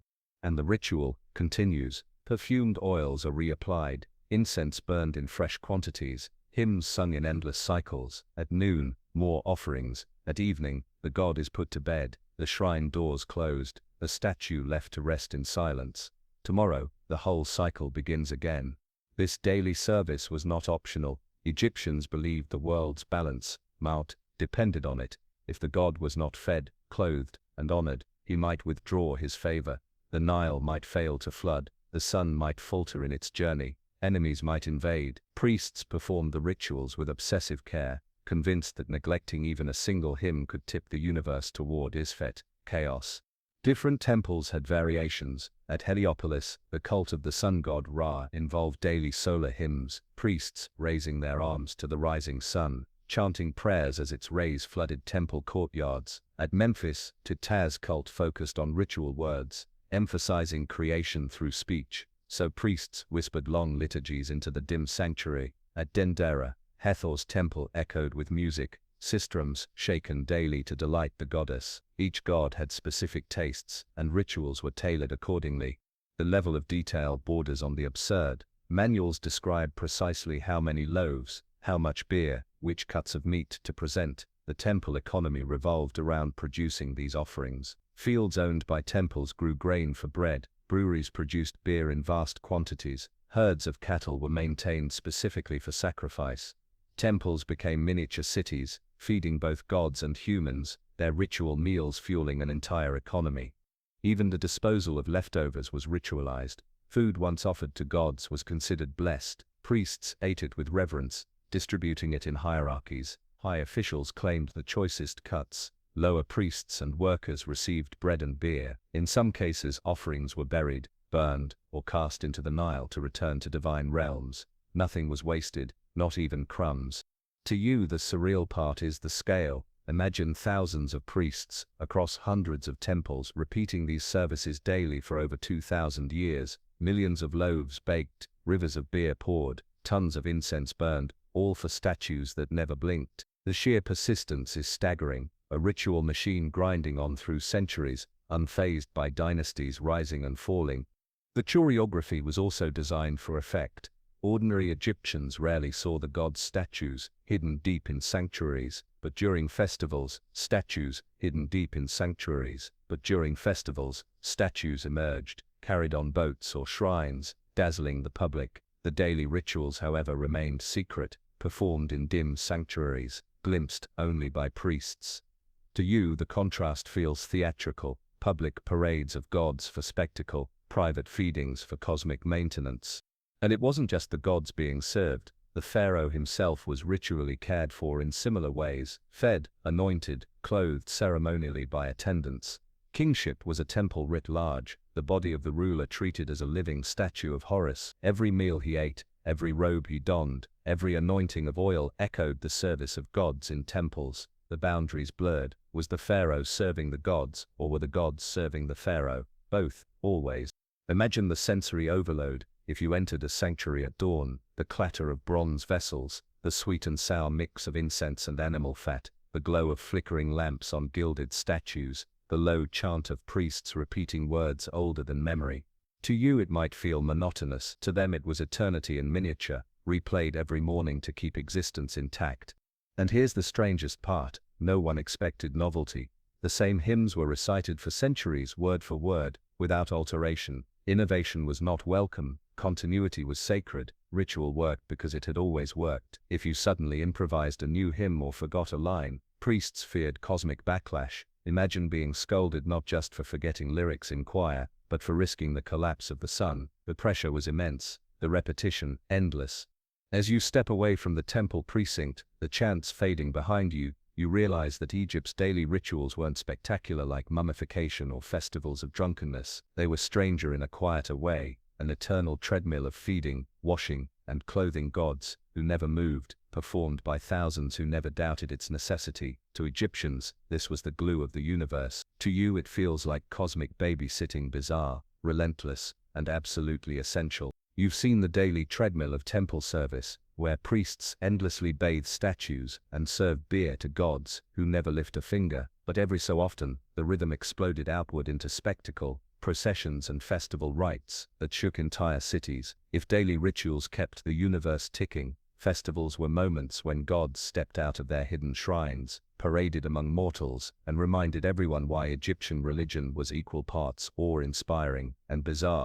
Picture Thebes during the Great Opit Festival. The Temple of Karnak blazes with torches, its massive pylons towering like mountains. Crowds pack the streets, villagers rubbing shoulders with nobles, children perched on fathers' shoulders. Priests emerge carrying the gilded bark shrine of Amun, its figure hidden within, shimmering in gold. Trumpets blare, drums thunder, and the procession begins. The shrine sways on poles, lifted high by sweating priests, as if the god himself is rocking toward the people. The air is thick with incense, beer, and anticipation. The god isn't just going for a stroll. In this festival, Amun leaves his inner sanctum at Karnak and travels down the Avenue of Sphinxes to Luxor Temple, about 2 kilometers away. Along the route, offerings are hurled into the crowd: bread, fruit, flowers. The shrine pauses at rest stations, where more sacrifices are made. Sometimes, if the Nile is high, the god sails in a ceremonial boat, his gilded bark gliding down the river as singers chant hymns from the banks. Imagine standing on the shore, watching priests row furiously, convinced they're escorting the sun god himself across the waters. Festivals were not solemn parades, they were sensory avalanches. Musicians rattled sistrums, pounded drums, strummed harps, dancers whirled, women ululated, men shouted hymns. Beer flowed freely, and not the weak kind. Egyptians often brewed strong batches for festivals, sometimes mixed with mandrake or other intoxicants. The festival of drunkenness tied to Hathor was particularly wild. According to myth, Hathor nearly destroyed humanity until she got so drunk she passed out. Egyptians commemorated this close call by intentionally drinking themselves into stupors, laughing, dancing, and collapsing in fields around temples. To them, reenacting divine intoxication kept the goddess appeased. To you it looks like the world's oldest keg party with cosmic stakes. Even sexual innuendo wasn't off limits. Festival songs sometimes contained bawdy jokes and erotic imagery, especially in Hathor's cult. Women shook rattles and sang of fertility, men teased with suggestive verses, all framed as pleasing to the goddess of love. Imagine a crowd roaring with laughter at songs too risque to carve on stone, while priests nodded approvingly. After all, joy and pleasure were offerings in themselves. The bazaar extended to props. Statues of gods were often carried in portable shrines shaped like boats, complete with prows and cabins, even if the journey stayed on land. Why? Because the Nile was Egypt's artery, and divine journeys were imagined as river voyages. Priests staggered under the weight of these portable boats, their foreheads dripping sweat, while onlookers cheered. Sometimes, smaller statues of associated deities were carried along, creating processions of entire divine families. To Egyptians it was a reunion of cosmic proportions. To you it's a parade of gilded dolls on boats in the desert. One particularly grand festival was the beautiful Feast of the Valley. During this event, statues of Amun, Mut and Khonsu left Karnak and traveled across the Nile to the West Bank, visiting mortuary temples and tombs of the dead. Families prepared feasts at tombs, offering bread, beer and roasted geese to their ancestors. It was a communal picnic with the dead, a ritual merging of worlds. Imagine eating lunch beside your grandmother's tomb, pouring beer onto the soil while music blares from temple courtyards. To Egyptians, it was joyous, a chance to commune with both gods and ancestors. Other festivals honored specific gods with dramatic flair. At Memphis, the Apis bull was paraded through streets, adorned with flowers, its massive body glinting in sunlight. Crowds bowed low as the sacred animal passed, convinced they were glimpsing Pa in living form. At Edfu, the festival of Horus and Hathor reenacted their divine marriage, complete with songs, dancing, and offerings meant to bless human fertility. Even minor gods had their moments of glory, with local towns staging parades that blended solemnity with carnival atmosphere. And the festivals weren't limited to grand cities. Even small villages had local shrines where gods were paraded during feast days. Musicians scraped fiddles, women clapped rhythms, children painted faces with ochre. Beer and bread flowed until nightfall. The whole village became part of the ritual. To Egyptians, these small processions linked their hamlets to cosmic order, just as much as Karnak's grandeur. The logistics were staggering. Temples stored special festival boats, costumes, masks and instruments. Farmers donated grain and livestock for sacrifices. breweries worked overtime to supply rivers of beer. The economy bent around the festival calendar, as predictable as the Nile flood. Entire seasons were punctuated by these cosmic parties, and missing one wasn't just rude, it risked offending gods. And yet, beneath the noise, festivals carried genuine devotion. Egyptians believed gods left their hidden sanctuaries during these rites, walking among mortals. Seeing a shrine pass by wasn't just spectacle, it was contact. People stretched out hands, kissed the ground, wept openly. A god was present, alive, tangible in that moment. For you it may feel like theater, for them, it was raw reality. Still humor thrived. Festival songs poked fun at priests, lovers and even gods. Some texts preserved drinking songs. Drink, for Hathor loves a merry heart. Sleep with joy, wake with laughter. The sacred didn't exclude laughter, it required it.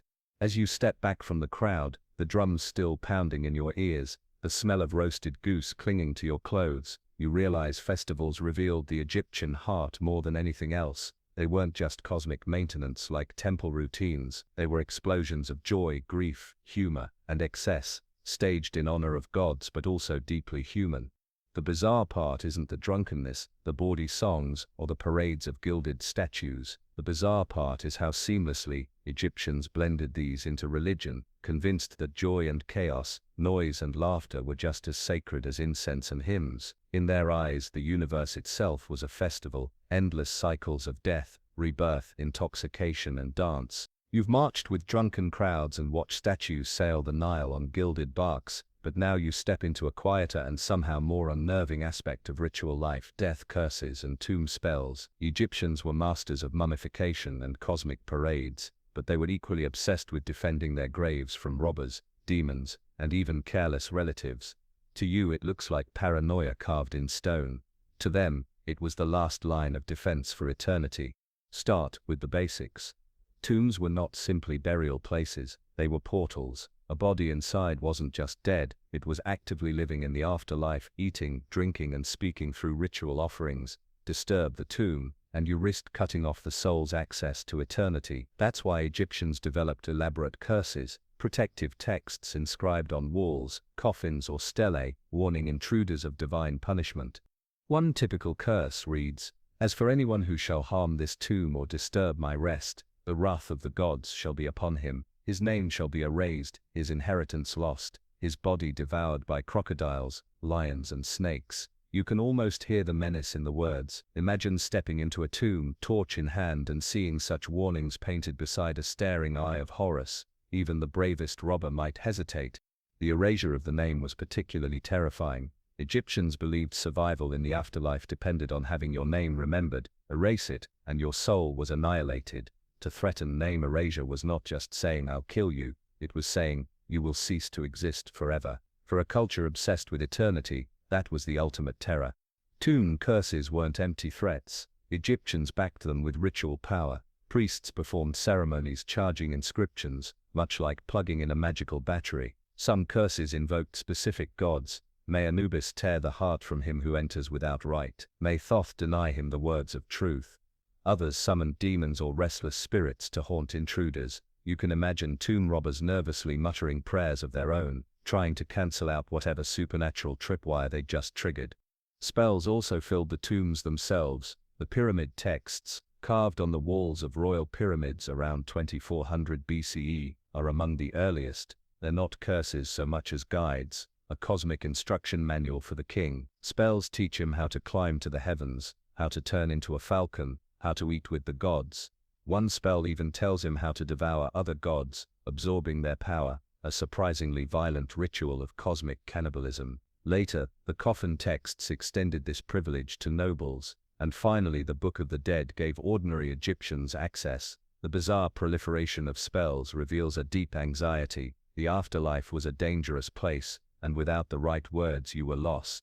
Consider spell 25 of the Book of the Dead, the famous weighing of the heart. The deceased stands before Osiris, the heart placed on scales against the feather of Mat, truth. If the heart is heavy with sin, the monster Ammit, part crocodile, part lion, part hippo, devours it, annihilating the soul. To pass, the dead recite the negative confession, a list of sins not committed. I have not stolen, I have not murdered, I have not cursed the gods. Imagine memorizing a 42-point cosmic legal defense, rehearsing it your whole life, knowing one stumble means eternal obliteration. Tomb spells also protected the body. Text commanded snakes to stay away, scorpions to retreat, worms to vanish. Coffins bore painted eyes, so the dead could see offerings. Amulets were sewn into wrappings, each inscribed with spells to give breath, speech or strength. Some coffins included headrest spells, ensuring the dead could lift their head after burial. Even pillows were ritualized. You laugh, but imagine waking in eternity with a stiff neck. Egyptians thought of everything. And then there were practical curses against human robbers. Some tombs threatened invaders with gruesome fates: blindness, burning, infertility. One curse declares, "As for he who shall enter this tomb, I will wring his neck like a bird." Another warns, "He shall be boiled in his own fat." Hyperbolic, certainly, but effective, perhaps. Robbery was rampant, and curses were psychological warfare. The irony, of course, is that most tombs were robbed anyway. Priests themselves sometimes pilfered valuables, carefully avoiding damaging bodies to minimize spiritual consequences. But curses still mattered. They created an aura of dread, a ritual firewall. Even modern archaeologists confess to shivers reading them by flickering lamplight. The strangest spells reveal Egyptian anxieties in startling detail. Some instructed the dead how to transform into animals: hawks, lotus flowers, snakes, to evade danger. Others taught the soul how to navigate gates, guarded by demons demanding passwords. Imagine an afterlife as a bureaucratic maze, each door requiring a secret code. Forget the spell and you're stuck forever. Tomb walls thus became cheat sheets, packed with passwords and maps. Spells weren't all grim, some were charmingly practical. One reads, "Spell for not eating dung in the afterlife." Apparently souls risk being forced to consume filth, unless armed with the right words. Another promises, "Spell for drinking water freely." In the desert climate, even eternity risked thirst. These oddities remind you that Egyptians projected everyday struggles into cosmic eternity. The bizarre layering of curses, guides and spells also made tombs into libraries of magic. Step inside, and you're surrounded by texts addressing every conceivable risk: demons, thirst, loss of breath, erasure of memory. It's like entering a cosmic survival bunker stocked with supernatural supplies. And humor creeps in again. Some tombs carried mock threats: "As for he who shall harm this tomb, I will pounce on him, unless he brings beer." A wink from beyond the grave. Egyptians weren't humorless. They knew rituals could scare, but also amuse. Standing in a tomb chamber, torchlight flickering over painted spells, you feel the weight of paranoia and devotion. To Egyptians, death wasn't restful, it was perilous. Without curses, tombs would be violated. Without spells, souls would stumble. Every inscription, every amulet, every painted eye, was part of a bizarre, intricate defense system against oblivion. You step back into the sun, the desert wind scouring your face. Behind you in the dark, curses whisper on walls waiting for the next intruder, and you realize that Egyptians perfected not just mummification but ritual paranoia, a universe where even eternity needed a strong lock and a well-worded threat. You've seen tomb walls packed with curses and cosmic passwords, but now Egypt opens its doors to a stranger influence: the arrival of foreign cults and imported rituals. For nearly 3 millennia, Egypt absorbed, reinterpreted, and sometimes resisted practices from Nubia, the Levant, Greece, and Asia. Each wave left its mark, weaving new strangeness into the already bizarre fabric of ritual life. Start with the south. From Nubia came powerful deities, like Dedun, a god of incense and wealth, and the fearsome lion-headed goddess Amunet of Nubia. Egyptian priests quickly blended them with local gods, offering sacrifices of exotic animals and incense hauled from African trade routes. Rituals in border temples included dances with Nubian rhythms and offerings of panther skins. You can imagine Egyptian priests, usually so rigid, swaying to foreign beats while rapping their chants in hieroglyphic precision. The gods didn't mind, variety pleased them. Then came Asiatic influences. In the New Kingdom, after Egypt expanded into Canaan and Syria, cults of foreign storm gods appeared. Baal, Reshep, and Anat entered Egyptian temples, often depicted with their weapons and wild energy intact. Egyptians equated them with Seth, their own volatile storm god. Priests staged rituals invoking these deities for protection in war, sometimes sacrificing animals in ways not typically Egyptian, bloodier, noisier, more chaotic. Imagine Egyptian nobles watching with a mix of fascination and discomfort as foreign priests shouted invocations in guttural tongues while spilling bull's blood across temple stones. One particularly odd adoption was Reshep, a war god from the Levant. In Egyptian art, he appears with a tall crown and bow, his rituals invoking him to ward off plague. Soldiers carried amulets of him into battle, sometimes alongside traditional Egyptian charms. Imagine marching under Ra's sun with a necklace that's half Eye of Horus, half Canaanite thunder god sigil. To Egyptians, this wasn't contradiction, it was doubling up on cosmic insurance. From Greece, the influence was overwhelming, especially in the last centuries before Roman rule. Egyptian priests began merging their gods with Greek ones, creating hybrid cults. The most famous was Serapis, the fusion of Osiris and the Apis bull with Hellenistic deities like Zeus and Hades. His cult featured rituals that looked partly Egyptian incense, hymns, mummified animals, and partly Greek, with philosophical lectures and oracular dreams. In Serapis temples, pilgrims might sleep for visions, much like in Greek sanctuaries of Asclepius, but then wake to offerings that felt Egyptian: loaves, beer, sacred animals. The blend was surreal, as though two religions had been spliced together and set to music. Foreign cults also brought new ideas about sexuality and ritual. Greek influence amplified the already bawdy festivals of Hathor. Drunken revelry became even rowdier, blending Dionysian ecstasy with Egyptian fertility rites. You'd see worshippers staggering with garlands of ivy alongside lotus flowers, singing hymns that fused Greek and Egyptian names. The Nile banks rang with a polyglot chorus: Isis, Hathor, Dionysus, Bacchus, all invoked together. Asia Minor contributed mystery cults, emphasizing secrecy and personal salvation. Some Egyptian temples adopted elements of initiation rites, where only chosen initiates could see certain images or recite special hymns. To ordinary Egyptians this seemed novel. Their religion was usually communal, repetitive, and public, but imported secrecy added exotic prestige. Imagine a group of initiates huddled in a dark chamber, whispering foreign words while burning incense from cypress, convinced they now carried hidden cosmic knowledge. Even trade goods became ritualized: incense from Punt, modern Eritrea, Somalia, wine from the Levant, lapis from Afghanistan. All were woven into temple rituals as exotic offerings. Gods, it seemed, loved imports as much as humans did. The rarer the good, the stronger the ritual punch. Some temples even staged parades of foreign tribute, treating merchants' cargo as divine gifts. You can picture priests solemnly chanting over crates of cinnamon or amphorae of Syrian wine, transforming trade into cosmic ceremony. Of course, foreign cults sometimes clashed with tradition. Egyptian priests worried about Seth's growing association with Asiatic gods, fearing his chaotic nature might overwhelm Maat. Some texts condemn foreign sorceries as dangerous, yet even as priests warned, the people blended rituals freely. Soldiers prayed to Reshep, women whispered Greek charms, merchants carried Asiatic amulets. Ritual was never static, it was porous, absorbing everything it touched. The Ptolemaic period, when Greek rulers controlled Egypt after Alexander the Great, pushed the fusion even further. Greek kings built massive temples in traditional Egyptian style, but dedicated them to hybrid gods. At Philae, Isis was worshipped with both Egyptian and Greek rituals. Pilgrims offered flowers and wine, sometimes in Greek-style libations, sometimes in Egyptian-style bread and beer sacrifices. Priests carved hieroglyphs, praising Isis as both Egyptian mother and universal goddess. To worshippers, she had become an all-encompassing figure, bridging cultures.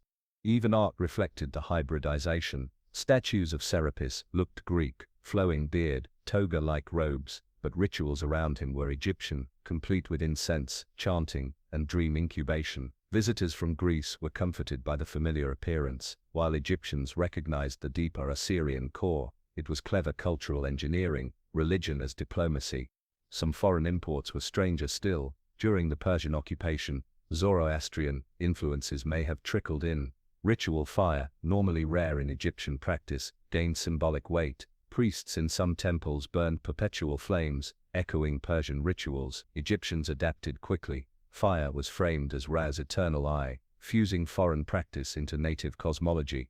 Humor, as always, wasn't absent. In graffiti left by Greek visitors, Some mocked Egyptian animal cults. Why worship cats and crocodiles? They scrawled. Egyptians, however, shrugged and doubled down, wrapping yet more ibis mummies. The clash of worldviews produced both friction and fusion, a bizarre religious melting pot on the Nile. For ordinary Egyptians, the effect was dizzying. Imagine being a farmer in 2000 BC. You attend the beautiful feast of the valley with traditional bread and beer offerings, but your neighbor also pours wine to Dionysus. You visit a shrine of Isis, but hear Greek hymns alongside Egyptian chants. You buy an amulet of Horus, only to find it inscribed in both hieroglyphs and Greek letters. Ritual had become bilingual, bicultural, bizarrely hybrid. And yet, despite the imports, the Egyptian logic never changed.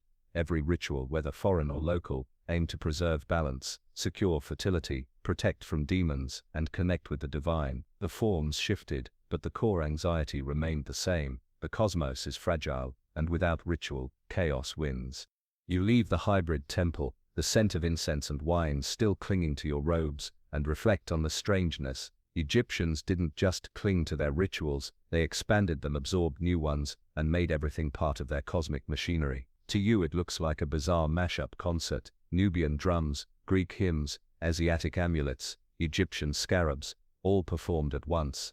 To them it was harmony, a universe in which every god, foreign or native, could be ritually coaxed into keeping the world alive. You've walked through hybrid shrines where Isis wore both Egyptian crowns and Greek robes, and you've smelled incense from punt mingling with Syrian wine. But now the story nears its end. The last chapter of these bizarre rituals unfolds under foreign conquerors, when Rome takes control and Egyptian traditions begin to fade.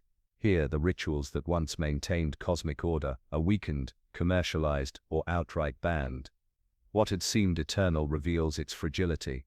When Egypt became a Roman province in 30 BCE, temples still thrummed with activity. Priests continued the daily rituals, shaving, bathing, feeding statues with bread and beer, swinging incense before gilded shrines. Festivals still drew crowds, animal mummies still filled catacombs. To a casual observer, little had changed, but beneath the surface, cracks widened. Rome had its own gods, its own rituals, and limited patience for local traditions. At first, Romans tolerated Egyptian cults, especially the cult of Isis, which spread across the Mediterranean like wildfire. In Rome, sailors prayed to Isis for safe voyages, women invoked her for fertility, and initiates joined secret rites involving purification, fasting and dream incubation. Temples to Isis sprouted in Pompeii, Delos and beyond. Ironically, just as rituals at home came under strain, Egyptian religion flourished abroad. A Roman matron might pour libations to Isis in a marble temple, while back in Egypt, local priests worried about dwindling resources. But Rome's tolerance had limits. Animal cults, especially the mass mummification of ibises, cats and crocodiles, baffled outsiders. Roman satirists mocked Egyptians for worshipping beasts. Juvenal sneered at crocodile shrines while others joked that Egyptians adored cats more than humans. To Egyptians, these rituals were essential. To Romans they looked grotesque. That cultural gap widened over centuries.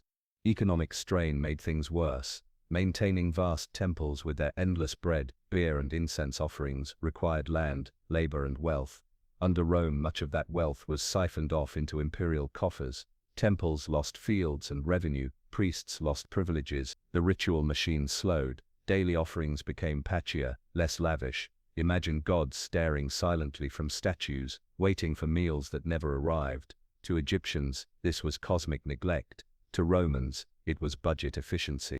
Some rituals continued with stubborn defiance. At Philae, priests of Isis carried on processions and dream incubations well into the 4th century CE. Centuries after Rome's rise, pilgrims still crowded the island, whispering prayers, sleeping in sanctuaries, clutching amulets. Greek inscriptions mix with hieroglyphs on temple walls, showing a blended devotion. But the writing, quite literally, was on the wall. Hieroglyphs themselves stopped being carved after the 4th century. Without language, the spells and curses lost their precision. Christianity delivered the final blow. As the new faith spread, Egyptian rituals were condemned as idolatry and sorcery. Priests who once bathed statues now found themselves accused of demon worship. Temples were shuttered, processions banned. At some sites, Christian monks moved into abandoned shrines, chiseling crosses over images of falcons and cats. Imagine walking into Karnak, once deafening with drums, and hearing only the quiet chant of monks echoing under ruined pylons.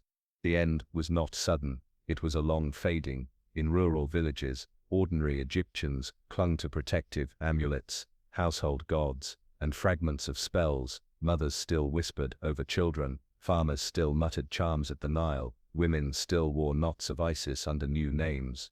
And yet, something uncanny happened. While Egypt itself abandoned many rituals, the outside world embraced them. Greek and Roman devotees carried Isis and Serapis cults across the empire. In Rome, initiates of Isis, dressed in linen, sprinkled themselves with Nile water, and chanted Egyptian hymns in translation. Even emperors toyed with these exotic rites, drawn by their mystery. Egyptian